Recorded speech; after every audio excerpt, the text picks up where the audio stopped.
Throughout most of recorded history, at least until about 100 years ago, religion and rumor provided most of the information that people had about sexuality. The ancient Greeks openly acknowledged both heterosexuality and homosexuality in their society and explained the existence of the two in a myth in which the original humans were double creatures with twice the normal number of limbs and organs. Some were double males, some were double females, and some were half male and half female.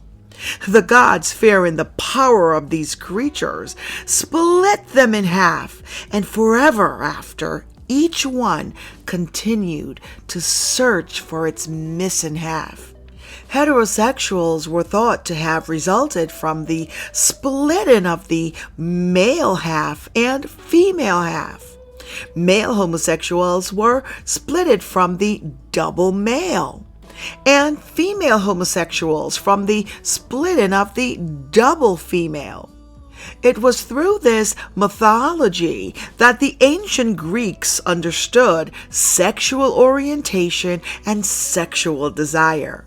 I'll be back with the Greeks in one moment, but 15th century Christians believed that wet dreams, which are nocturnal emissions, resulted from intercourse with tiny spiritual creatures.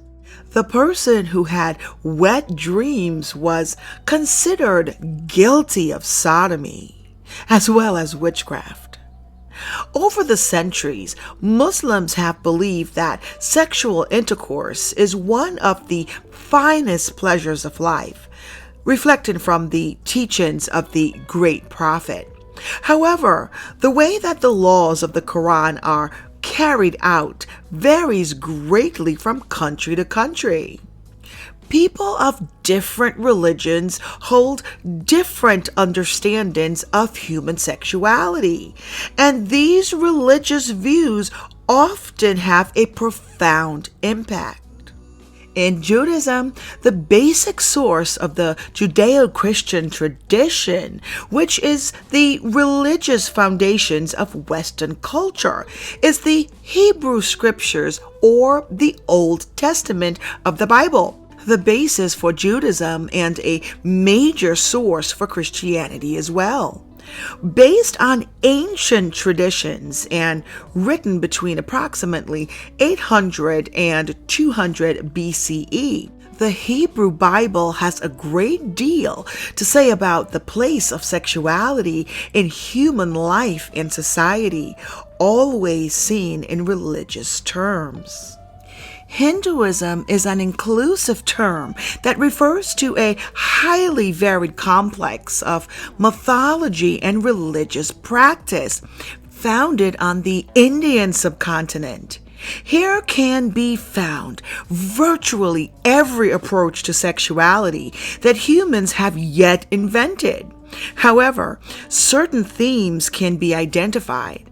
In Hinduism, 4 possible approaches to life are acceptable: karma, the pursuit of pleasure; artha, the pursuit of success and material wealth; dharma, the pursuit of mortal life; and moksha, the pursuit of liberation through the negation of the self in a state of being that is known as nirvana.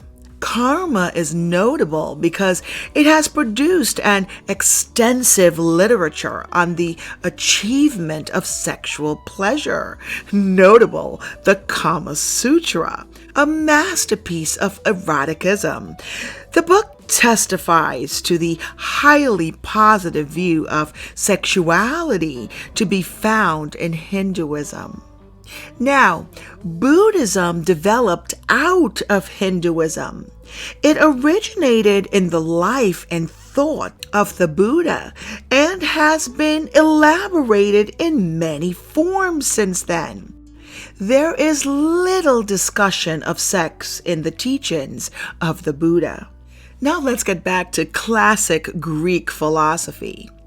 During the golden age of Greek culture, covering roughly the 5th and 4th centuries B.C.E., brilliant philosophers such as Socrates, Plato, and Aristotle pondered most of the great ethical questions. They regarded the beautiful and the good as the chief goal in life, and they admired the figure of the warrior intellectual who embodied the virtues of wisdom, courage, temperance, and justice. While nothing in Greek culture rejected sex as evil, the gods and goddesses of Greek mythology are often pictured enjoying it. They thought that virtue resulted from wisdom, and they believed that if people could achieve wisdom, they would do what is right, and people fail to live morally only because of ignorance. To achieve wisdom and cultivate virtue, violent passions must be avoided, and these might as well include sex. Plato believed that love led towards immortality and was therefore a good thing. However, since this kind of love was mainly intellectual and more like friendship than sexuality, the term platonic love has come to mean sexless affection.